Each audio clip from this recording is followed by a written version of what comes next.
Hello everyone, welcome to NTV. నేను అశ్వతి బాలకృష్ణన్. సాధారణంగా infertility issues అంటే ఎక్కువ మనం ఉమెన్ గురించి మాట్లాడుతూ ఉంటాం, ఉమెన్ గురించి స్ట్రెస్ చేస్తాం.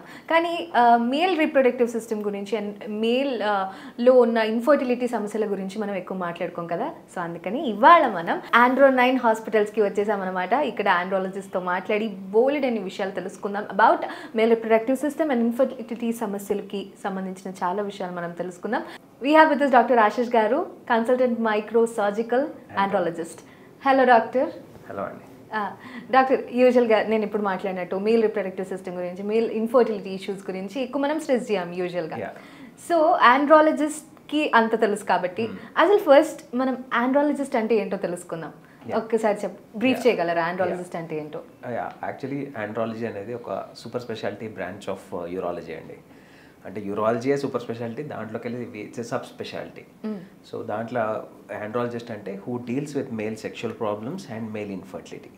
సో ఇలా ఇప్పటి వరకు ఉన్న కామన్ నోషన్ ఏంటంటే, మీరు అన్నట్టు ఇంతకుముందు ప్రతిదీ ఫీమేలే ప్రాబ్లం అని, ఆల్వేస్ ఇన్ఫర్టిలిటీ అనేది ఫీమేల్ పాయింట్ ఆఫ్ వ్యూ చూసారు తప్ప ఎప్పుడు కూడా మేల్ ఫ్యాక్టర్స్ని ఎప్పుడు వాళ్ళు కన్సిడర్ చేయలేదు. సో ఇన్నిసార్లు WHO గైడ్లైన్స్ చేంజ్ అవుతున్నా కానీ ఎప్పుడు కూడా మేల్ ఫ్యాక్టర్స్ పైన అసలు కంప్లీట్ ఎక్కడ స్టడీస్ కూడా లేకుండా, ఇప్పటికి ఇట్స్ ఓన్లీ ఒక సింగిల్ స్పర్మ్ సరిపోతుంది అని. కానీ ప్రతి దానికి ఇన్ఫర్టిలిటీ, ఒక 100 కపుల్స్ ఇన్ఫర్టైల్ ఉన్నారంటే దాంట్లో more than 60% of cause because of the sperm abnormalities ఇప్పుడున్న ప్రజెంట్ స్టడీస్లో. సో ఆల్మోస్ట్ ఒకవేళ ప్రెగ్నెన్సీ వచ్చినా కానీ అబార్షన్స్ కావడానికి one of the major reason స్పర్మ్లో ఉన్న DNA ఫ్రాగ్మెంటేషన్. సో అబార్షన్ అయితే 80 to 90% కేసెస్లలో it is due to the sperm abnormality. So అంత ఉంది కాబట్టి ఇంత మన ప్రాబ్లమ్స్ మనం చూస్తున్నాం కాబట్టి దీని ఒక సబ్ స్పెషాలిటీగా డెవలప్ చేయాలి, దీని గురించి పబ్లిక్లో మోర్ అవేర్నెస్ క్రియేట్ చేయాలని చెప్పి we made it A separate branch నా. ఓకే, సో ఆండ్రాలజిస్ట్ ఎలాంటి సమస్యలకు ట్రీట్మెంట్ చేస్తారు డాక్టర్? సో అగైన్ ఎక్కువ శాతం మనకి ఎవరిలో అయినా ఇంతకు ముందులాగా సెక్షువల్ ప్రాబ్లమ్స్ అంటే అది ఓన్లీ ఒక సైకాలజీ పాయింట్ ఆఫ్ వ్యూలో చూస్తుండే, లేకపోతే అంటే ఒక 20 years బ్యాక్ సెక్షువల్ అంటే ఎరెక్టైల్ డిస్ఫంక్షన్ లాంటి ప్రాబ్లమ్స్ ఉంటే వాళ్ళకి సైకియాట్రిక్ ప్రాబ్లం ఉంది అనుకుంటుండే, ఇట్ ఈస్ ఓన్లీ పర్వర్షన్ అనుకుంటుండే. కానీ ఇట్ ఈస్ ఇప్పుడున్న స్టడీస్ అన్నిట్లో చెప్పేది ఏంటంటే more than 70% is an organic cause. అంటే వాళ్ళలో ప్రాబ్లం అంటే బ్లడ్ సప్లై ప్రాబ్లం అని ఉండొచ్చు, లేకపోతే డిజైర్ ప్రాబ్లం అని ఉండొచ్చు. సో ఇలా ఉండడం వల్ల ఈ ప్రాబ్లమ్స్ అనేది చాలా ఎక్కువగా చూస్తున్నాం మనం, ఈ డిజైర్ ఇష్యూస్ కానీ ఇవన్నీ. సో ఈ సెక్షువల్ ప్రాబ్లమ్స్ ఓన్లీ మెడికేషన్స్ ద్వారా ముందు ట్రీట్మెంట్ అయిపోతుండే. ఇప్పుడు అలా కాదు, ఇట్స్ కంప్లీట్లీ వాళ్ళకి ఎగ్జాక్ట్లీ ఏంటి ప్రాబ్లం, వాళ్ళలో అసలు రియల్గా ప్రాబ్లం ఉందా, లేకపోతే is it in their brain అనేది ఫస్ట్ అనలైజ్ చేస్తాం. Will do a simple test, will do some penal scan చేసినప్పుడు మనకు అర్థమయ్యేది ఏంటంటే వీళ్ళ బ్లడ్ ఫ్లో ఎలా ఉంది, అంగం లోపల బ్లడ్ ఫ్లో ఎలా ఉంది, అది చూసి మనం అడ్వాన్స్ ట్రీట్మెంట్స్ ఇవ్వచ్చు. There are very advance surgeries now. ఇప్పుడు ఎవరికైతే కంప్లీట్గా జీరో ఎరెక్షన్ ఉన్నా వాళ్ళలో వీఆర్ గివింగ్ 100%. అంత అడ్వాన్స్మెంట్స్ వచ్చాయి దీంట్లో. అండ్ ఇన్ఫర్టిలిటీలో అగైన్ ఇంతకుముందు స్పర్మ్లో పారామీటర్స్ ఉంటే చిన్న డ్రగ్స్ ఇచ్చి వాళ్ళు చేస్తుండే. కానీ జీరో స్పర్మ్ ఉన్నప్పుడు వాళ్ళు డైరెక్ట్గా డోనర్కి వెళ్ళిపోమంటుండే. డోనర్ అంటే ఇప్పుడు వీళ్ళ స్పర్మ్ క్వాలిటీ బాగాలేదు, లేకపోతే జీరో స్పర్మ్ ఉన్నప్పుడు they use to take it from the sperm banks. Sperm తీసుకొని దాని నుంచి బేబీ తీసుకుంటారు. ఇప్పుడు అది అవసరం లేదు, ఎందుకంటే అడ్వాన్స్ టెస్టిక్యులర్ సర్జరీస్ వచ్చాయి. సో దీంట్లో ఏంటంటే ఎవరిలో అయినా జీరో స్పర్మ్ ఉంది, సో జీరో స్పర్మ్ ఉన్నప్పుడు వీళ్ళలో కొన్ని హార్మోన్ టెస్ట్ చేస్తాం. ఈ హార్మోన్స్ మనకు కావాల్సిన క్వాంటిటీస్లో ఉన్నాయి, టెస్టిస్లో అట్లీస్ట్ స్పర్మ్ ప్రొడక్షన్ అవుతుంది, అది బయటకు వచ్చే దారి ఫ్రమ్ డిఫరెంట్ రీజన్స్ వల్ల అబ్స్ట్రక్షన్లోకి వెళ్ళింది. అలాంటి కేసెస్ ముందు ఎప్పుడు అనలైజ్ చేయకపోతుండే. సింపుల్ అండి, ఎవరినైనా జీరో స్పర్మ్ ఉందంటే ఇట్ కుడ్ బి 2 causes. అంటే ఒకవేళ ప్రొడక్షన్ నార్మల్ ఉండొచ్చు, కానీ బయటకు వచ్చే దారి రకరకాల రీజన్స్ వల్ల క్లోజ్ అయిపోయి ఉండొచ్చు. సింపుల్ ఇన్ఫెక్షన్స్, యూరినరీ ఇన్ఫెక్షన్స్ కానీ, టీబీ వచ్చినా కానీ. సో ఇండియన్ సినేరియోస్ మనం చూసుకున్నట్టయితే టీబీ వల్ల డైరెక్ట్ రాకపోయినా వాళ్ళకి మన కామన్ ఎక్స్పోజర్లో ఉంటుంది. సో దానివల్ల కూడా అబ్స్ట్రక్షన్లోకి పోవచ్చు వాళ్ళు. సో ఒక 70%, ఒక 100 కేసెస్లో 70% cause of zero sperm is an obstruction.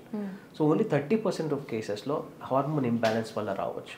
So ఇలా హార్మోన్ ఇంబ్యాలెన్స్ అంటే కరెక్ట్ లెవెల్స్లో FSH కానీ టెస్టోస్టిరోన్ హార్మోన్ కానీ కరెక్ట్ లెవెల్లో ప్రొడ్యూస్ కాకపోతే that will cause zero sperm. So అలాంటి వాళ్ళు కూడా దేర్ ఈస్ ఎ హోప్. వాళ్ళలో హార్మోన్స్ మేము మళ్ళీ వాళ్ళకి ఇచ్చి హైపోగొనాడిజం అంటాం, ఎవరిలో అయితే హార్మోన్స్ తక్కువగా ఉన్నాయో వాళ్ళలో హార్మోన్ రిప్లేస్మెంట్ థెరపీ చేస్తాం. ఈ రిప్లేస్ చేసినప్పుడు స్పర్మ్ ప్రొడక్షన్ రీస్టార్ట్ అవ్వచ్చు. అండ్ కంప్లీట్గా ఎక్కువగా ఉన్నాయి, దాన్ని ప్రైమరీ టెస్టిక్యులర్ ఫెయిల్యూర్ అంటాం. అలాంటి కేసెస్లో కూడా ఈ హార్మోన్స్ని ఆప్టిమైజ్ చేసి మైక్రో టెస్టిక్యులర్ సర్జరీ ద్వారా వీళ్ళకి ఓన్ చైల్డ్ ఇవ్వచ్చు. సో మాది ఒకటే మోటో అండి ఆండ్రోలైన్లో, don't go for donor sperm, it's always your biological child. My first priority to give your biological child. So ఇప్పుడు ఫీమేల్లో ఉన్న ఇన్ఫర్టిలిటీ ఇష్యూస్ గురించి, అంటే బీట్ అవి పీసీఓస్ వల్ల కావచ్చు, లేకపోతే వాళ్ళ డైట్ వల్ల కావచ్చు, అండ్ వెరస్ మేల్లో ఇన్ఫర్టిలిటీ ఇష్యూస్కి ఒక కాజ్ ఏంటిది డాక్టర్? ఒకటి అండి, మన మోడర్న్ టైమ్స్లో ఈ ఎవాల్వింగ్ టెక్నాలజీ టైంలో స్పర్మ్ కౌంట్ ఒక 20 years back normal sperm count was around 350 million. Now ఈ 20 yearsలో it has come to 16 million. అంటే ఈ టెక్నాలజీ పెరగడం వల్లనో, లేకపోతే మన ఫుడ్ హ్యాబిట్స్ వల్లనో, మన డైట్స్ కానీ, మన లేట్ పార్టీయింగ్ కానీ, ఇర్రెగ్యులర్ స్లీప్ ప్యాటర్న్స్ వల్ల కానీ, ఈ పొల్యూషన్ వల్ల కానీ sperm count has drastically come down. ఇంకా ఫ్యూచర్లో నెక్స్ట్ 20 yearsలో ఒక 16 million కాస్త 8 million కూడా పడిపోవచ్చు. సో మేము ఎవరికైనా చెప్తాం, ప్రెగ్నెన్సీ ప్లాన్ చేస్తుంటే plan it a bit earlier. ఎందుకంటే లేట్ ప్రెగ్నెన్సీ లేట్గా ప్లాన్ చేస్తే ఫస్ట్ సెటిల్ అవుదాము ఇవన్నీ, ఇట్ ఈస్ నాట్ ఈజీ. ముందట్లాగా లేదు. ముందు అంటే ప్రాపర్ ఒక డైట్ ఉంటుండే, ప్రాపర్ ఎన్విరాన్మెంట్ ఉండే, ఇంత పొల్యూషన్ లేదు. అప్పుడు ఈజీగా పుట్టడం చాలా ఈజీగా ఉండే. ఇప్పుడు అలా కాదు. It is very difficult these days. ఎందుకంటే I see so many couples everyday, వాళ్ళు ఆల్మోస్ట్ 6-7 years నుంచి కూడా ట్రై చేస్తుంటారు వాళ్ళు ఉంటారు.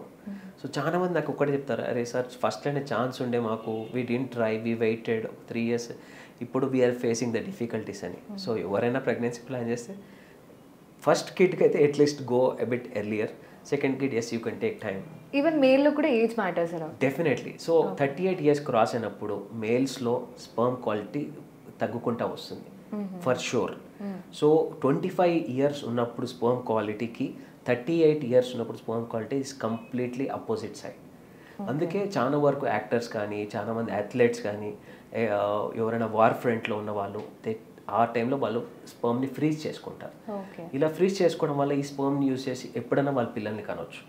ఎందుకంటే క్వాలిటీ తగ్గుకుంటూ వస్తుంది కాబట్టి. యాక్టర్స్లో ఇప్పుడు చాలా వరకు వీళ్ళకి వాళ్ళ లైఫ్ స్టైల్స్ కానీ, వాళ్ళ టైమింగ్స్ కానీ, వర్క్ షెడ్యూల్స్ కానీ, డెఫినెట్లీ ప్రాపర్ స్లీప్ లేకపోతే, ఒక 7 hours స్లీప్ లేకపోతే స్పర్మ్ క్వాలిటీ కూడా తగ్గుతుంది. అండ్ డిఫరెంట్ లైఫ్ స్టైల్స్, అంటే మనం వేసుకునే డ్రెస్సెస్ దగ్గర నుంచి స్పర్మ్ కౌంట్ ఎఫెక్ట్ పడే ఛాన్సెస్ ఉంటాయి. టైట్ జీన్స్ వేసుకోవడం వల్ల కానీ, ఎక్కువ శాతము టైట్ ఇన్నర్స్ వేసుకోవడం వల్ల కానీ, ఎక్కువసేపు సోనా అంటే ఇప్పుడు స్టీమ్ బాత్ తీసుకోవడం వల్ల కానీ, ఇలాంటి టైంలో కూడా స్పర్మ్ కౌంట్ తగ్గే ఛాన్సెస్ ఉంటాయి. సో అందుకే మేము చెప్పేది, ఒకవేళ అట్లా మీరు అలాంటి లైఫ్ స్టైల్ ఉంటే స్పర్మ్ ఫ్రీజ్ చేసుకోండి, that will be bank balance లాగా ఒక సైడ్కి ఉంటుంది అని. సో ఇప్పుడు మేల్ ఇన్ఫర్టిలిటీకి సంబంధించిన సర్జికల్ ట్రీట్మెంట్స్ ఎలా ఉంటాయి డాక్టర్? ఒకటి, సో ఫస్ట్ వాళ్ళని అనలైజ్ చేస్తాం, వాట్ ఈస్ ద కాజ్, అంటే వీళ్ళు ఇన్ఫర్టిలిటీకి ఏం కాజ్ ఉంది. సో చాలా మంది భయపడుతుంటారు, కౌంట్ తగ్గుతుంది. Count is never important, motility morphology is important. అంటే 3 components ఉంటాయండి స్పర్మ్లో. కౌంట్ ఒకటి, మూమెంట్ ఒకటి, దాని స్ట్రక్చరల్ థింగ్ ఒకటి. కౌంట్ని మనం కాన్సన్ట్రేషన్ అంటాం, మూమెంట్ని మోటిలిటీ అంటాం, స్ట్రక్చరల్ని మార్ఫాలజీ అంటాం. సో ఈ 3 components ఉంటాయి ఏ స్పర్మ్ అనాలిసిస్లో అయినా కానీ. సో చాలామంది ఇప్పుడు WHO 6th guidelines ప్రకారం 16 million ఉండాలి నార్మల్గా ప్రెగ్నెన్సీ రావడానికి. అండ్ మోటిలిటీ అట్లీస్ట్ 42% ఉండాలి. మార్ఫాలజికల్గా 4% ఉంటే సరిపోతుంది. సో అందరూ ఈ కౌంట్ తగ్గుతుందని చూస్తారు, కానీ motility morphology is most important.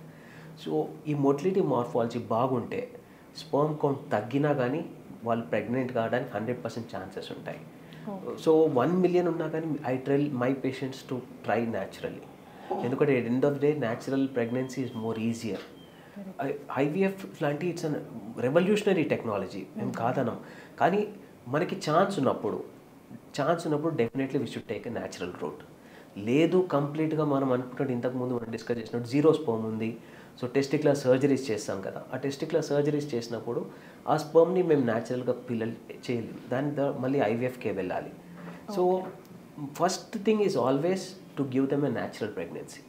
So ఎవరైనా IVF చెప్పిన వాళ్ళు కూడా ఒకసారి సెకండ్ ఒపీనియన్ తీసుకుంటే మా దగ్గర డెఫినెట్లీ వాళ్ళకి న్యాచురల్గా అయ్యే ఛాన్సెస్ ఎంతవరకు ఉన్నాయి, దాన్ని ఎలా ఇంప్రూవ్ చేయాలి అనేది మేము డెఫినెట్గా హెల్ప్ చేయగలుగుతాం. ఓకే.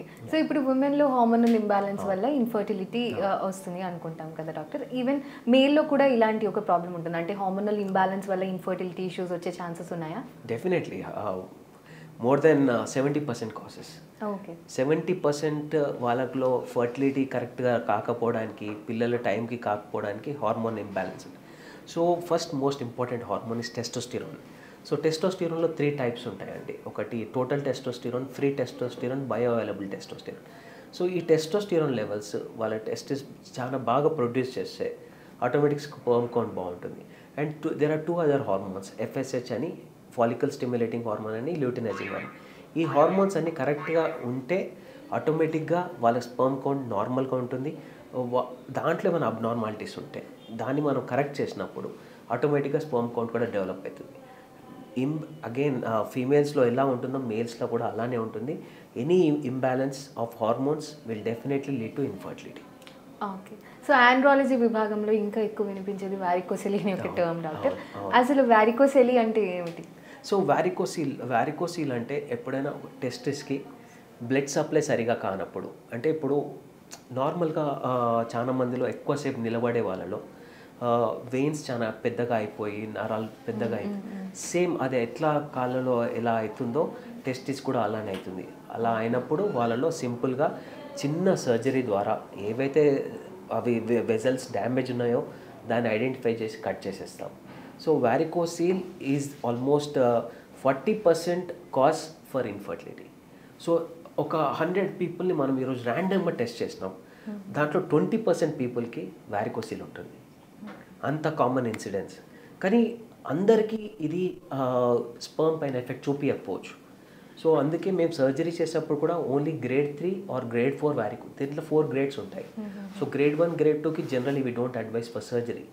సో గ్రేడ్ 3, గ్రేడ్ 4 మాత్రము సర్జరీ చేయించుకుంటే చాలా బెనిఫిట్స్ ఉంటాయి. ఎందుకంటే వారికోసిల్ వల్ల పెయిన్ కూడా వస్తుంది, వాళ్ళ లైఫ్ స్టైల్ కూడా బెటర్ అవుతుంది ఈ వారికోసిల్ సర్జరీ చేసిన తర్వాత. సో ఇది చాలా కామన్గా ఎవరిలో అయితే ఎక్కువసేపు నిలబడతారో, లేకపోతే ఎక్కువ హై టెంపరేచర్ జోన్స్లో వర్క్ చేస్తారో అలాంటి వాళ్ళు మేము కామన్గా చూస్తున్నాం. సో అట్లాంటి వాళ్ళకి ఎవరిలైనా వారికోసిల్ ఉంది అనుకుంటే దాన్ని ఒక్కసారి కరెక్ట్ చేయించుకుంటే ఆటోమేటిక్గా మీకు స్పర్మ్ కౌంట్ పెరుగుతుంది. ఈ పెయిన్ అనే డ్రాగింగ్ పెయిన్ ఉంటుంది వీళ్ళలో, అది పెయిన్ కూడా చాలా బెటర్ అవుతుంది. ఓకే. ఇప్పుడు వారికోసిల్ యొక్క అడ్వాన్స్డ్ ట్రీట్మెంట్స్ గురించి ఏమన్నా? సో వారికోసిల్కి there are again 2 to 3 types of surgeries. So ఈ మధ్య చాలా కామన్గా వింటున్నది ఏంటంటే అబ్లేషన్ సర్జరీ అంట. అంటే అల్ట్రాసౌండ్ గైడెడ్ దాన్ని పోయి డ్యామేజ్ చేస్తాను. కానీ as a surgeons point of view నేను చూస్తే అదంతా నాకు సక్సెస్ఫుల్గా అనిపించట్లేదు. సో చాలామంది ఇది అడుగుతారు నాన్ సర్జికల్గా అది చేయించుకోవచ్చు కదా అని. సో దాంట్లో అంత సక్సెస్ లేదు. అది it's not a simple procedure, very expensive surgery.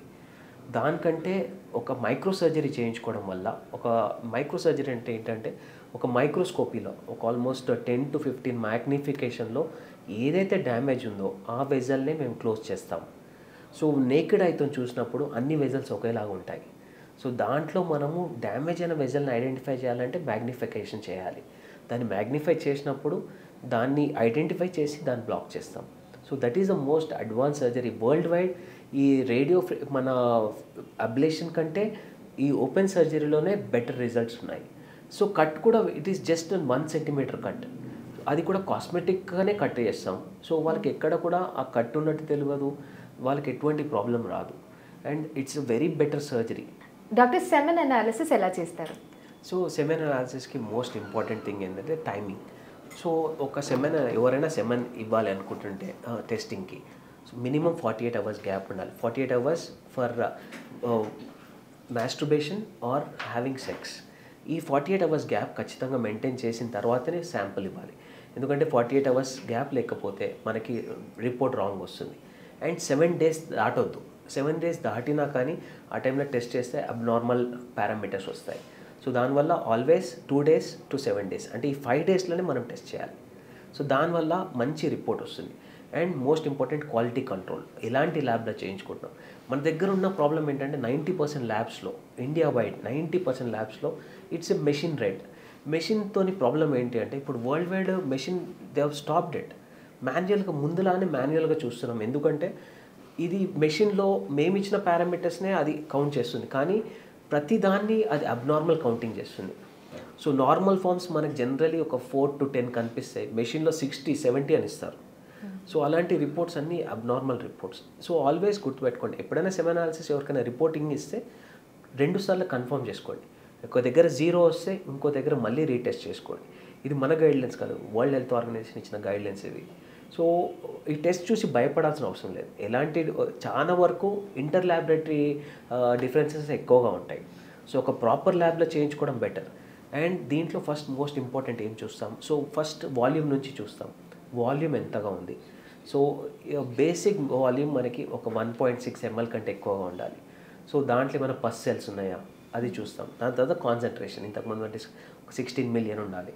So motility అనేది, మోటిలిటీలో again there are different types of motility. Progressive motility ఉంటుంది, నాన్ ప్రోగ్రెసివ్ మోటిలిటీ ఉంటుంది. సో దాంట్లో ర్యాపిడ్ ప్రోగ్రెసివ్ ఉంటుంది. సో ఇలాంటి డిఫరెంట్ టైప్స్ ఆఫ్ మోటిలిటీస్ మనం ఐడెంటిఫై చేస్తాం.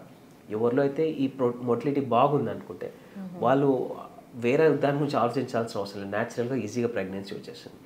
And మార్ఫాలజికల్గా చూసుకుంటే 4 cells నార్మల్గా ఉంటే ఆటోమేటిక్గా ప్రెగ్నెన్సీ వస్తుంది. సో ఇప్పుడు కొత్తగా యాడ్ అయింది ఏంటంటే, కొత్తగా DNA ఫ్రాగ్మెంటేషన్ ఇండెక్స్ అంటాం, DFI. సో ఈ DFI మనం మెజర్ చేసినప్పుడు స్పర్మ్లో ఈ DFI చాలా ఎక్కువగా ఉంది అంటే అది ఒక major reason for abortions. So ఎవరినైనా DFI ఎక్కువగా ఉంది అంటే వాళ్ళకి ముందే DFI గురించి ట్రీట్మెంట్ చేస్తాం. అది నార్మలైజ్ అయిన తర్వాత ప్రెగ్నెన్సీ ప్లాన్ చేయమంటాం. ఎందుకంటే ఆ టైంలో ప్రెగ్నెన్సీ ప్లాన్ చేసినా అది ఒక 3 months తర్వాతనో 4 months తర్వాతనో అబార్షన్ అయ్యే ప్రమాదం ఉంటుంది. సో అలాంటి వాళ్ళందరికీ ఎప్పుడైనా సెమ్ అనాలిసిస్ చేసుకుంటే దాంతోపాటు DNA ఫ్రాగ్మెంటేషన్ చేయించుకోవడం బెటర్ అని కొత్త గైడ్లైన్స్లో కూడా చెప్పారు. సో దాంతోపాటు వీ డూ ఆక్సిడేటివ్ స్ట్రెస్ అని, అంటే మన స్పర్మ్ పైన మనం అనుకుంటాం ఈ స్ట్రెస్ అనేది స్పర్మ్ పైన కూడా ఉంటుంది. సో ఎంత స్ట్రెస్ ఉంది దాన్ని మెజర్ చేస్తాం. అలా మెజర్ చేసి ఎవరిలో అయినా ఈ ఆక్సిడేటివ్ స్ట్రెస్ ఎక్కువగా ఉంది అంటే వాళ్ళలో ట్రీట్మెంట్ ఇస్తాం. సో మీరు ఇంతకుముందు అడిగినట్టు ఎలా పెంచుకోవాలి కౌంట్స్. సో మోస్ట్ ఇంపార్టెంట్ అండి, ఎవరైనా ప్రెగ్నెన్సీ ప్లాన్ చేసినప్పుడు ఒక 3 months ముందు నుంచి ఖచ్చితంగా స్మోకింగ్, ఆల్కహాల్ స్టాప్ చేయమంటాం. ఎందుకంటే smoking is one of the major factor to reduce motility and morphology. So అలాంటి వాళ్ళ అంటే basic I tell you the science behind it also. స్మోక్స్లో ఇప్పుడు నికోటిన్ ఉంటుంది. ఈ చాలామంది అడుగుతారు, నేను వేప్ చేస్తాను దాంట్లో నికోటిన్ ఉండదు కదా. ఎనీ స్మోక్ మన లివర్ పైన ఎఫెక్ట్ చూపిస్తుంది. లివర్ అయితే జనరల్ ఇప్పుడు ఒక సింపుల్ ఒక హార్మోన్ తీసుకుందాం, టెస్టోస్టెరాన్ లాంటి హార్మోన్ ఉంది. అది మన బాడీలో దాని యాక్షన్ చూపించడానికి 5 hours పడుతుంది అనుకోండి. స్మోకర్స్లో అది 2.5 hours డిసింటిగ్రేట్ అయిపోతుంది, ఎక్స్క్రీట్ అవుట్ అయిపోతుంది ఈ స్మోకింగ్ వల్ల. సో ఈ న్యాచురల్గా మనకి కావాల్సినంత టైం ఈ స్మోకింగ్ వల్ల మెయింటైన్ అవ్వట్లేదు. సో ఎవరైనా ప్రెగ్నెన్సీ ప్లాన్ చేస్తే అట్లీస్ట్ 3 months ముందు నుంచి కంప్లీట్గా స్మోక్ స్టాప్ చేయమంటారు. ఆల్కహాల్ కూడా బెటర్ డెఫినెట్లీ, ఎందుకంటే alcohol will affect their sexual life, వాళ్ళ ఎరెక్షన్స్ పైన ఎఫెక్ట్ చూపిస్తుంది. సో చాలామంది అనుకుంటారు మేము తాగిన తర్వాత ఎక్కువగా sex perform, that is in their brain. రియలిస్టిక్గా women will know what happened there. So better ఎప్పుడైనా ప్రెగ్నెన్సీ ప్లాన్ చేసి 3 months ముందు నుంచి ఇవి రెండు. And healthy life style, stress free life style. ఒక్కసారి బెటర్ ఏంటంటే డైలీ ఒక హాఫ్ అన్ అవర్ అన్న యోగా చేయండి. యోగా చేయడం వల్ల ఎక్సెస్ ఆక్సిజనేషన్ వస్తుంది బ్రెయిన్కి. దానివల్ల మీ కార్టిసాల్ లెవెల్స్, మీ బాడీలో ఉన్న హార్మోన్స్ అన్నీ రెగ్యులేట్ అవుతాయి. దానివల్ల ప్రెగ్నెన్సీ ఛాన్సెస్ ఎక్కువగా ఉంటాయి. అండ్ చాలామంది ఇది ఒకటి చాలామంది టైమ్డ్ ఇంటర్కోర్స్ ట్రై చేస్తుంటారు. అంటే వాళ్ళ ఇప్పుడు ఫీమేల్స్ వీళ్ళ సీ దేర్ ఎగ్ ఏ డేట్లో రిలీజ్ అయింది. కానీ ఇప్పుడు వచ్చిన కొత్త పేపర్స్ చెప్పేటి ఏంటంటే it is better to have, అంటే ఇప్పుడు వాళ్ళు ప్రెగ్నెన్సీ కోసం ట్రై చేస్తుంటే ఆ 10 to 18 days అనేది కాకుండా every alternate day from the day of cycle till the start of next cycle, every alternate day ప్రయత్నం చేస్తే, అది కూడా ఓన్లీ వన్స్. ఎందుకంటే వన్స్ స్పర్మ్ లోపల డిపాజిట్ అయిన తర్వాత that will stay for 48 hours. అంటే ఇట్ డజంట్ మేక్ సెన్స్, అంటే ఒకటే డేలో ట్వైస్ చేసినా it doesn't make sense. So only one time and every alternate day till next cycle. అలా చేయడం వల్ల వీళ్ళకి న్యాచురల్గా పిల్లలు పుట్టడానికి ఆల్మోస్ట్ 50% ఛాన్స్ ఇంప్రూవ్ అవుతాయి. మీరు ఆ ఇప్పుడు డాక్టర్స్ అందరూ ఎట్లా, ఇప్పుడు గైనకాలజిస్టులు అందరూ ఈ టైమ్డ్ వాళ్ళ ఫాలికల్ స్టడీ చేసి ఎగ్ ఏ డే రిలీజ్ అవుతుందో ఆ రోజు ప్రయత్నం చేయమంటారు. అలా కాకుండా, ఎందుకంటే egg can be released on day 2 also. So ఇప్పటివరకు ఉందంతా ఓన్లీ day 10 తర్వాతనే ఎగ్ రిలీజ్ అవుతుంది అంటారు. It can happen any day 2 కావచ్చు, day 27 కూడా కావచ్చు. సో మనం you should be always prepared. అందుకే మేము ఆల్టర్నేట్ డే చెప్తాం, దానివల్ల ఎక్కువ ఛాన్సెస్ ఉంటాయి. ఆండ్రాలజీ విభాగంలో సిగ్నిఫికెన్స్ ఆఫ్ డయాబెటీస్ ఎలా ఉంటుంది డాక్టర్? సో మేము రెగ్యులర్గా చూసేది అంటే డయాబెటిక్స్లో ఎక్కువ శాతం అంటే ఇన్ఫర్టిలిటీ వరకు కొద్దిగా బెటరే అండి. ఇన్ఫర్టిలిటీ పెద్దగా ఎఫెక్ట్ చూపించదు. కానీ సెక్షువల్ డిస్ఫంక్షన్ అంటే వీళ్ళలో డయాబెటిక్స్లో, లాంగ్ స్టాండింగ్ డయాబెటిక్స్లో ఎరెక్షన్ ఇష్యూస్ చాలా కామన్గా చూస్తుంటాం. అంటే and luckily it is completely treatable. ఏమవుతుందంటే ఈ డయాబెటిక్స్లో మనకి ఎలా అయితే ఐ సైట్ ఇవన్నీ మనం వింటుంటాం రెగ్యులర్గా, చాలా షుగర్ అయిపోయి ఐ కనబడట్లేదు అని. సేమ్ మనకి ఐస్ ప్రాబ్లం ఎలా వస్తుందో, కిడ్నీ ప్రాబ్లం ఎలా వస్తుందో, same blood supply to the penis also reduces. So the peripheral vascular disease అంటాం. సో ఇలా రావడం వల్ల వాళ్ళకి నార్మల్ సెక్షువల్ పర్ఫామ్ చేసే కెపాసిటీ తగ్గిపోతుంది. అండ్ ఇలాంటి వాళ్ళకి మనం ఐడెంటిఫై చేసి వాళ్ళకి ట్రీట్మెంట్ స్టార్ట్ చేస్తే మ్యాక్సిమం 3 to 6 monthsలో బెటర్ అవుతుంది. సో ఇలా మెడికేషన్స్ కూడా ఫెయిల్ అయినాయి. Then we have something called shock wave therapy. ఈ షాక్ వేవ్ థెరపీలో ఎవరిలో అయితే ఈ బ్లడ్ వెజల్స్ క్లోజ్ అయిపోయినాయి for different reasons, high cholesterol లెవెల్లో కానీ, లేకపోతే ఈ పెరిఫరల్ వాస్కులర్ డిసీజ్ వల్ల కానీ కంప్లీట్గా క్లోజ్ అయిన వాళ్ళకి ఈ షాక్ వేవ్ థెరపీ దాంతో ఎక్సలెంట్ రిజల్ట్ చూస్తున్నాం. ఎందుకంటే ఈ షాక్ వేవ్ థెరపీ వల్ల కొత్త బ్లడ్ వెసల్స్ ఫామ్ అయ్యి వాళ్ళు మళ్ళీ న్యాచురల్ ఎరెక్షన్స్, వాళ్ళకి ఇంతకుముందు ఎలా ఉండే ప్రీ డయాబెటీస్లో ఎలా అయితే మనకి ఎరెక్షన్స్ చూస్తున్నామో అలా ఎరెక్షన్స్ ఇంప్రూవ్ అయ్యే ఛాన్సెస్ ఉంటాయి. సో ఎవరికైనా డయాబెటీస్ ఉంది, ఎరెక్షన్ ప్రాబ్లమ్స్ ఉంటాయి, nothing to worry. It is luckily 100% correctable problem. There is no 99 in sexual medicine. ఎందుకంటే when everything fails we have surgeries. So penile implant surgeries అంటాం. That's the most advance revolutionary surgeries in the world. ఎవరిలో అయితే complete erection loss అయింది. So ఇది చాలా అంటే మన paraplegia అంటే ఇప్పుడు ఎవరిలో అయితే పక్షవాతం వచ్చిన వాళ్ళు, సో వాళ్ళలో కంప్లీట్ ఎరెక్షన్ లాస్ అయిపోతుంది డిఫరెంట్ రీజన్స్ వల్ల. అలాంటి వాళ్ళకు కూడా మనం we can restore their potency, వాళ్ళకి సెక్స్ చేసే కెపాసిటీని we can do an implant surgery. So penile implant surgery is an answer for every one who is having complete erection loss. అది డయాబెటీస్ వల్ల కానీ, అది ఎనీ యాక్సిడెంట్స్ వల్ల కానీ, spinal injuries వల్ల, పక్షవాతం వచ్చిన వాళ్ళు, ఇలా అందరికీ కూడా మనం పీనల్ ఇంప్లాంట్ సర్జరీ చేసిన తర్వాత ఇట్స్ 100% సక్సెస్ఫుల్ సర్జరీ. సో చాలామంది మమ్మల్ని అడుగుతుంటారు, సార్ ఇంప్లాంట్ సర్జరీ వల్ల సైడ్ ఎఫెక్ట్స్ ఏంటి? మీరు ఇంతగానో చెప్తున్నారు 100% సక్సెస్ఫుల్ అంటున్నారు, దీనివల్ల ఏమైనా side effects? Absolutely no side effects అండి. అది చేయించుకోవడం వల్ల వాళ్ళ రెగ్యులర్ లైఫ్కి ఎటువంటి డిస్టర్బెన్స్ ఉండదు, వాళ్ళ యూరిన్ ప్రాబ్లమ్స్ రావు. చాలామంది ఇది ఒక అపోహ ఉంటుంది, ఇది చేసిన తర్వాత స్పర్మ్ ఎజాక్యులేట్ అవ్వదా అని. It is a different pathway. మేము ఇంప్లాంట్ చేసి వాళ్ళకు ఓన్లీ ఒక ఎరెక్షన్ కాంపోనెంట్ రిస్టోర్ చేస్తున్నాం. వాళ్ళ ఏ బ్రెయిన్ సిస్టమ్ టచ్ చేయట్లేదు. వాళ్ళకి నార్మల్ ఎజాక్యులేషన్స్ ఉంటాయి, నార్మల్ సెక్షువల్ థాట్స్ ఉంటాయి, అన్నీ పర్ఫెక్ట్ ఉంటాయి. ఒకటి వాళ్ళకి ఎరెక్షన్ లాస్ అయిన వాళ్ళకి we're just helping them. Thank you so much doctor, చాలా పేషెన్స్గా మాకున్న డౌట్స్ అన్నీ కూడా క్లియర్ చేసినందుకు. సో వ్యూవర్స్ విన్నారు కదా, ఇవాళ మనం మాట్లాడింది మొత్తం కూడా mail reproductive system and mail infertility issues గురించి, కాజెస్ గురించి అండ్ ట్రీట్మెంట్స్ ఎలా ఉంటాయి అవన్నీ కూడా మనకి ఎక్స్ప్లెయిన్ చేసింది ఆండ్రో 9 హాస్పిటల్స్ నుంచి డాక్టర్ ఆశిష్ గారు, కన్సల్టెంట్ మైక్రో సర్జికల్ ఆండ్రాలజిస్ట్ అనమాట. సో మీకు కూడా అంటే ఇఫ్ మీ ఫ్యామిలీలో కానివ్వండి, ఫ్రెండ్స్లో కానివ్వండి, ఎవరికైనా మెయిల్ ఇన్ఫర్టిలిటీ ఇష్యూస్ ఉంటే కనుక definitely come visit Andro 9 hospitals. Thank you so much. This is me, Ashwati Balakrishnan, signing off.